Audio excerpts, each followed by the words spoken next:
નમસ્કાર, આપ જોઈ રહ્યા છો જેકેએસ ન્યૂઝ ગુજરાતી. વાત કરું રાજકોટ જિલ્લાના ઉપલેટા તાલુકાના તણસવા નજીક આવેલ બે અલગ અલગ કારખાનામાં ફૂડ પોઈઝનિંગથી 4 બાળકોના મોત થતાં આરોગ્ય વિભાગ ટીમ પહોંચી હતી ઘટનાસ્થળે.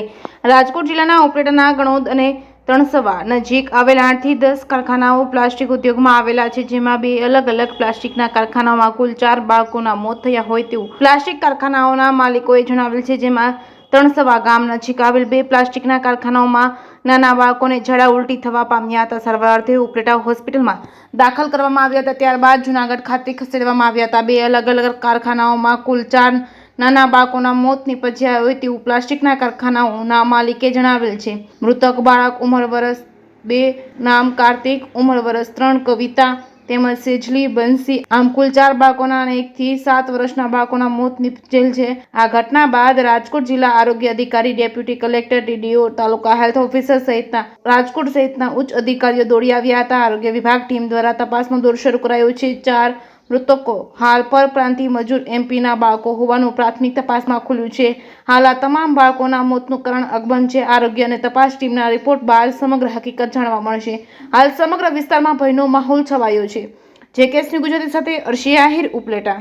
ગંઢરિયા છે અને ઘટનાની વાત કરું તો અહીંયા જે કંઈક તણસવા રોડ પર પ્લાસ્ટિક યુનિટ છે તેમાં અર્ચન પોલિમર્સમાં 2 બાળકો ઝાડા ઉલટીના હિસાબે ડેથ થયેલા છે અને સંસ્કાર પોલિમર્સ કરીને કારખાનું છે એની અંદર પણ 2 બાળકોના ડેથ થયેલા છે અને એ લોકોની જે જૂનાગઢ હોસ્પિટલમાં સારવાર લીધેલી હતી અને 2 બાળકો છે એ અત્યારે જામનગર સારવાર લે છે. હાલ અત્યારે શું આવ્યા હતા અધિકારીઓ? એ પછી અહીંયા આરોગ્ય વિભાગની ટીમ સતત 3 દિવસથી આવે છે અને કાલે રાજકોટ જિલ્લાના આરોગ્ય અધિકારીઓ, પછી ડીવાયએસપી, મામલતદાર સાહેબ, નાયબ મામલતદાર સાહેબ, ડેપ્યુટી કલેક્ટર સાહેબ બધા સ્થળની મુલાકાત લઈ અને જેને કોઈને કંઈ યોગ્ય સારવારની જરૂરત હતી એની સારવાર પૂરી પડેલ છે અને એકાદ કેસ જે હતો એને પ્રાઇવેટ હોસ્પિટલમાં ઝાડા ઉલટી હતા એને દાખલ કરેલા છે. નામ દીપ ભાલોડિયા છે. તણસવા રોડ ઉપર મારું કારખાનું આવેલું છે. 4 છોકરાને ઝાડા ઉલટીના થયા હતા. 2 છોકરા મૃત્યુ પામ્યા છે અને 2 છોકરા હાલ સારવારમાં જામનગર માટે ગયેલા છે, જ્યાં તેની ટ્રીટમેન્ટ ચાલુ છે. કઈ રીતે ઘટના બની? શું હતું? એ બધાને ઝાડા ઉલટી થયા હતા અને કોઈને આમાં પાણી ઘટી ગયું ને ડેથ નીપજ્યું છે, જે દવાખાને લઈ ગયા ત્યાં 1 મૃત્યુ ત્યાં પામ્યું છે અને જૂનાગઢથી અમે રાજકોટ જવા નીકળ્યા ત્યાં 1 મૃત્યુ ત્યાં રસ્તામાં પામ્યું છે. હાલ પરિસ્થિતિ કેવી છે તમારે? જે અત્યારે તો બધું બધાને સારું છે, કોઈને કાંઈ વાંધો નથી અને 2 જ બાળકો ત્યાં સારવાર નીચે છે. મૃતકનું નામ? કાર્તિક ને કવિતાબેન.